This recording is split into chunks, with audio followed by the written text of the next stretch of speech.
નમસ્કાર મિત્રો, આજના સમાચારમાં તમારું સ્વાગત છે। દેશ, દુનિયા અને ગુજરાતના તાજા, મોટા અને સૌથી મહત્વના સમાચાર જાણીએ તે પહેલાં તમે ચેનલમાં નવા હોય તો ચેનલને જરૂરથી સબસ્ક્રાઇબ કરી અને વિડીયોને લાઇક કરી દેજો। ફટાફટ આગળના સમાચારની વાત કરીએ તો નરેન્દ્ર મોદી સરકારે લોકલ બજારના ચોખાના ભાવમાં લઈને એક મોટું પગલું ભર્યું છે, જેનાથી બજારમાં ચોખાના ભાવમાં ઘટાડો થશે અને ગ્રાહકોને મોટી રાહત મળશે। કેન્દ્ર સરકારે ચોખા ઉદ્યોગ સંઘને તાત્કાલિક અસરથી ચોખાના છૂટક ભાવમાં ઘટાડો કરવાનો નિર્દેશ આપ્યો છે। આ સંદર્ભમાં ખાદ્ય અને જાહેર વિતરણ વિભાગના સચિવ સંજીવ ચોપરાએ બિન બાસમતી ચોખાના સ્થાનિક ભાવની સ્થિતિની સમીક્ષા કરવા માટે એક બેઠક બોલાવી હતી, જેમાં આ સૂચનાઓ આપવામાં આવી હતી।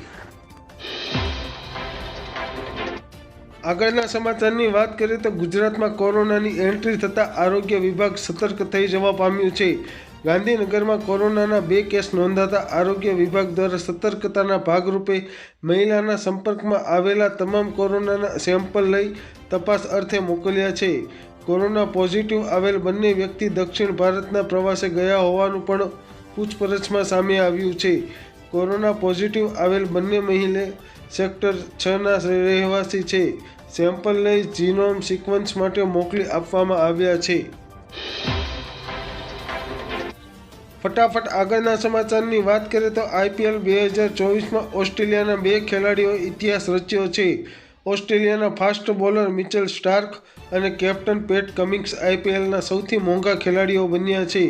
કોલકાતા નાઇટ રાઇડર્સ મિચેલ સ્ટાર્કને સૌથી વધારે 24.75 કરોડમાં ખરીદ્યો છે, તો સનરાઇઝ હૈદરાબાદે કેપ્ટન પેટ કમિન્સને 20.50 કરોડમાં ખરીદ્યો છે। આ બંને અત્યાર સુધીના મોંઘા ખેલાડીઓ છે।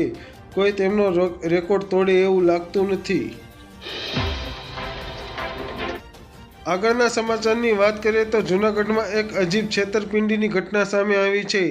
બેંકમાં પણ નાણાં સલામત ન હોય તેવા બનાવ પ્રકાશમાં આવતા સમગ્ર પંથકમાં ચકચાર મચી જવા પામી છે। બેંકમાં કેશિયર તરીકે ફરજ બજાવતા કર્મચારીએ જ ગ્રાહકોના નાણાંની ઉચાપત કરી રહ્યો હતો। અત્રે જણાવીએ કે HDFC બેંકના કર્મચારીએ ગ્રાહક સાથે 83 લાખ રૂપિયાની છેતરપિંડી આચરી છે।